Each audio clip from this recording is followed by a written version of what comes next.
गरुड़ पुराण में हमें मनुष्य के जीवन और मरण से संबंधित ऐसे कई रहस्यों के बारे में पढ़ने को मिलता है जिन्हें जानकर कोई भी व्यक्ति अपने जीवन की गति को सुधार सकता है।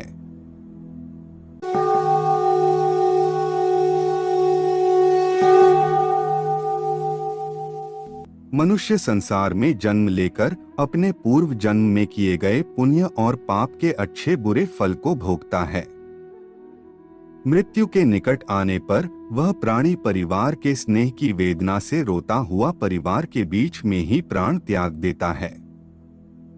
चेतन शरीर जब जड़ के समान हो जाता है, जब मृतक के प्राण कंठ में आकर अटक जाते हैं, उस समय मृतक को दिव्य दृष्टि प्राप्त होती है, जिसके द्वारा वह समस्त संसार को एकमय होकर देखता है और कुछ भी बोलने में असमर्थ हो जाता है।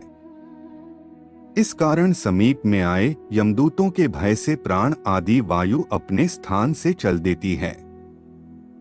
उस समय मृत व्यक्ति का एक क्षण भी कल्प के समान बीतता है। 100 बिच्छुओं के काटने से जो पीड़ा होती है, वैसी ही व्यथा श्वासों के निकलते समय होती है। यमदूतों के भय से उस जीव के मुख से लार और फेन गिरने लगता है।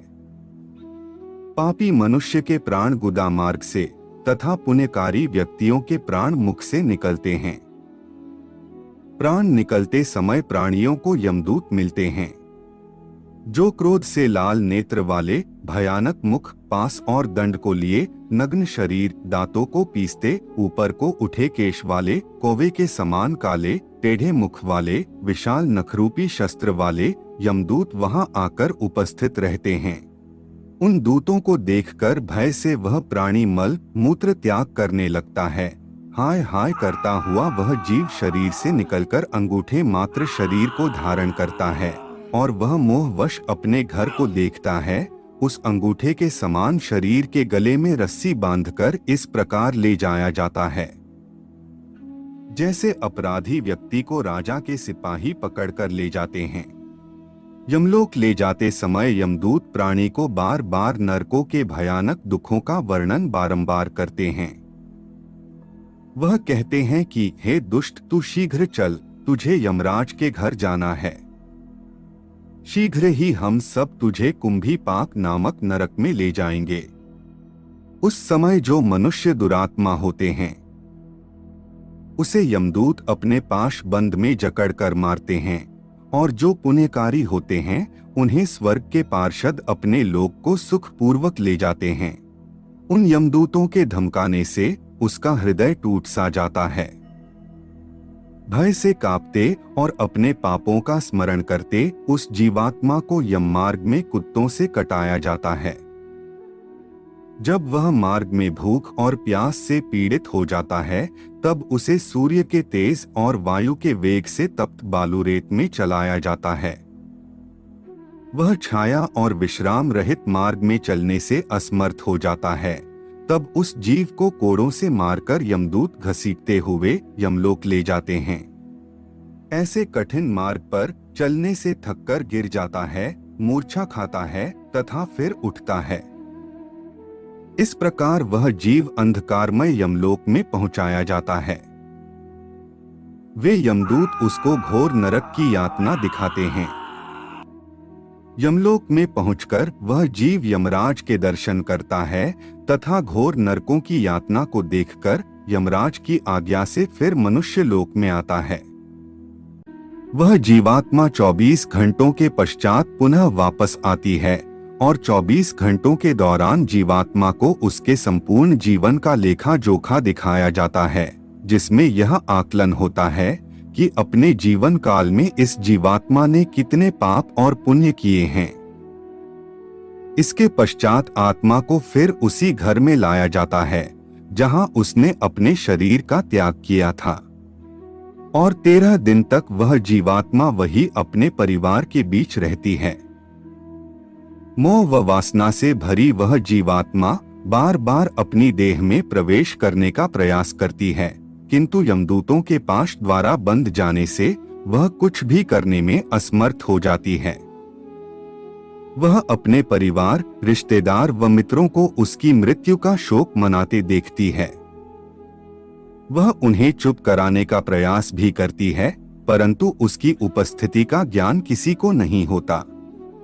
फिर वह अपने सामने स्वयं के मृत शरीर को देखती है और भूख प्यास से जोर जोर से विलाप करते हुए रोने लगती है।